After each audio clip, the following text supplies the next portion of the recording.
Good morning everyone. आज हम लोग जानेंगे भारतीय संविधान की प्रस्तावना के विषय में। प्रत्येक देश के संविधान की अपनी एक प्रस्तावना होती है। भारतीय संविधान की प्रस्तावना संविधान से जुड़ा हुआ श्रेष्ठ आभूषण है। यह भारत के प्रजातांत्रिक गणतंत्रात्मक राज्य का एक संक्षिप्त घोषणा पत्र है। भारतीय संविधान के गौरवपूर्ण मूल्यों को संविधान में रखा गया है। सर्वप्रथम मैं प्रस्तावना के इन शब्दों को दोहराती हूँ।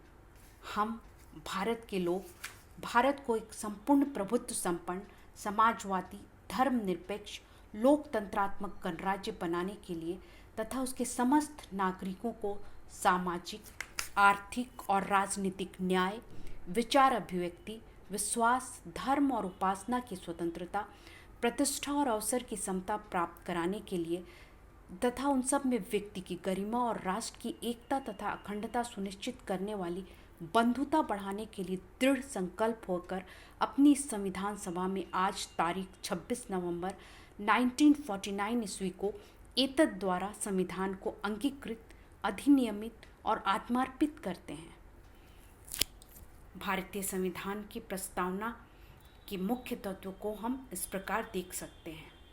भारतीय संविधान की प्रस्तावना का प्रथम वाक्य है, हम भारत के लोग इस संविधान को अंगीकृत, अधिनियमित और आत्मार्पित करते हैं। इस वाक्यांश का अर्थ यह है कि अंतिम सत्ता जनता में निहित है। जनता ही संविधान की निर्माता है और जनता ही इसे समाप्त कर सकती है। इसे समाप्त करने का अधिकार संघ या राज्य सरकारों को नहीं है। जनता ने ही इस संविधान को अपनी इच्छा से अंगीकार, अधिनियमित और आत्मार्पित किया है। उसे जनता पर विदेशी सत्ता और एक पक्षीय सरकार द्वारा थोपा नहीं गया है। संविधान का दूसरा वर्ड है संपूर्ण प्रभुत्व संपन्न। संपूर्ण प्रभुत्व संपन्न का अर्थ है भारतीय गणराज्य आंतरिक और विदेशी मामलों में किसी अन्य शक्ति के अधीन नहीं है। यद्यपि भारत राष्ट्रमंडल का सदस्य है, किंतु इससे भारत की संप्रभुता पर कोई प्रभाव नहीं पड़ता, क्योंकि राष्ट्रमंडल राज्यों का एक ऐच्छिक समझौता है। प्रस्तावना का आगे का वर्ड है समाजवादी या सोशलिस्ट। यद्यपि संविधान सभा में अनेक सदस्यों द्वारा इस बात पर बल दिया गया था कि भारत को एक समाजवादी राज्य घोषित किया जाना चाहिए, लेकिन तब अधिकांश सदस्यों ने इस विचार को इस आधार पर त्याग दिया था कि एक विशेष दर्शन के साथ जोड़ने से विवाद का विषय बनेगा। परंतु सन 1976 में आपातकाल में इंदिरा गांधी सरकार द्वारा संविधान की प्रस्तावना में संशोधन कर समाजवादी शब्द को इसलिए जोड़ा गया कि भारतीय राज्य व्यवस्था को एक दिशा दी जानी चाहिए। भारत में समाजवाद पश्चिमी नमूने से बिल्कुल अलग है। धर्मनिरपेक्ष या सेकुलर, संविधान की प्रस्तावना में यह शब्द 1976 में किए गए 42वें संशोधन के द्वारा जोड़ा गया है। इसका अर्थ है कि भारत धर्म के क्षेत्र में न धर्म विरोधी है, न धर्म का प्रचारक, बल्कि वह तटस्थ है। लोकतंत्रात्मक, डेमोक्रेटिक। लोकतंत्रात्मक का अर्थ है कि भारत में राजसत्ता का प्रयोग जनता द्वारा निर्वाचित प्रतिनिधि करते हैं। वे जनता के प्रति उत्तरदायी होते हैं। गणराज्य या रिपब्लिक, गणराज्य का अभिप्राय राज्याध्यक्ष का प्रत्यक्ष या अप्रत्यक्ष रूप से जनता द्वारा निर्वाचित होना है। भारत के राष्ट्रपति का जनता द्वारा अप्रत्यक्ष रूप से निर्वाचन होता है। सामाजिक, आर्थिक और राजनीतिक न्याय। सामाजिक न्याय का अर्थ है कि सभी नागरिकों को बिना किसी भेदभाव के समानता प्राप्त हो। आर्थिक न्याय का अर्थ है कि समाज में अधिक अमीरी और गरीबी नहीं हो। राजनीतिक न्याय का अर्थ है कि सभी नागरिकों को राजनीतिक क्षेत्र में समान और स्वतंत्र रूप से भाग लेने का अवसर हो। स्वतंत्रता, समानता और भ्रातृत्व। भारतीय संविधान में नागरिकों को विचार अभिव्यक्ति, विश्वास, धर्म और उपासना की स्वतंत्रता दी गई है। नागरिकों को प्रतिष्ठा और अवसर की समानता प्रदान की गई है। व्यक्ति की गरिमा और राष्ट्र की एकता और अखंडता सुनिश्चित करने वाली बंधुता, फ्रेटर्निटी बढ़ाने के लिए प्रस्तावना में संकल्प किया गया है।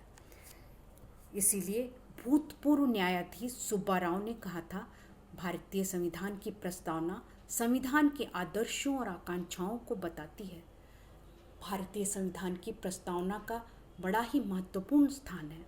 भारतीय संविधान की प्रस्तावना का महत्व बताते हुए पंडित ठाकुरदास भागर ने कहा था कि भारतीय संविधान की प्रस्तावना संविधान का सबसे महत्वपूर्ण अंग है, यह संविधान की आत्मा है, यह संविधान की कुंजी है। भारतीय संविधान की प्रस्तावना का अनेक दृष्टियों से महत्व हम देख सकते हैं। प्रस्तावना से शासन प्रणाली का ज्ञान होता है। यह पता चलता है कि शासन का स्वरूप लोकतंत्रात्मक है, स्वेच्छाचारी नहीं।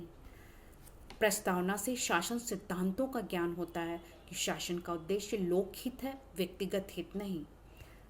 शासनकर्ताओं को राजनीतिक और नैतिक दायित्व का आभास प्रस्तावना के माध्यम से होता है। हमारी प्रस्तावना कठिन परिस्थितियों में राह दिखाती है। प्रस्तावना संविधान संचालन में प्रकाश स्तंभ के समान उपयोगी है। इसीलिए डॉक्टर सुभाष कश्यप ने कहा है, प्रस्तावना में जिन तथ्यों, सिद्धांतों और आदर्शों का निरूपण हुआ है वे समूचे संविधान में अंतर्व्याप्त हैं और संविधान की विभिन्न धाराओं का उद्गम भारतीय संविधान की प्रस्तावना में विद्यमान है। प्रस्तावना संविधान का सार और संक्षिप्त रूप भी है। प्रस्तावना संविधान की प्रेरक शक्ति के रूप में महत्वपूर्ण प्रलेख है। यह संविधान की आत्मा है। प्रस्तावना में भावी आदर्श भी दिया हुआ है और इसमें न्याय, समानता, स्वतंत्रता, व्यक्ति की गरिमा और राष्ट्र की एकता प्राप्त करना उद्देश्य बताया गया है जिसे हमें प्राप्त करना है। इस प्रकार भारतीय संविधान की प्रस्तावना से संविधान निर्माताओं की भावनाओं और आकांक्षाओं का ज्ञान होता है। भारतीय संविधान की सफलता का मुख्य कारण उसकी प्रस्तावना का व्यापक उदार होना है। डॉक्टर सुभाष कश्यप के शब्दों में हम कह सकते हैं कि प्रस्तावना में निहित पावन आदर्श हमारे राष्ट्रीय आदर्श हैं और जहाँ वे एक ओर हमें अपने गौरवमय अतीत से जोड़ते हैं, वहाँ उसे भविष्य की आशंका से भी संजोते हैं। Thank you.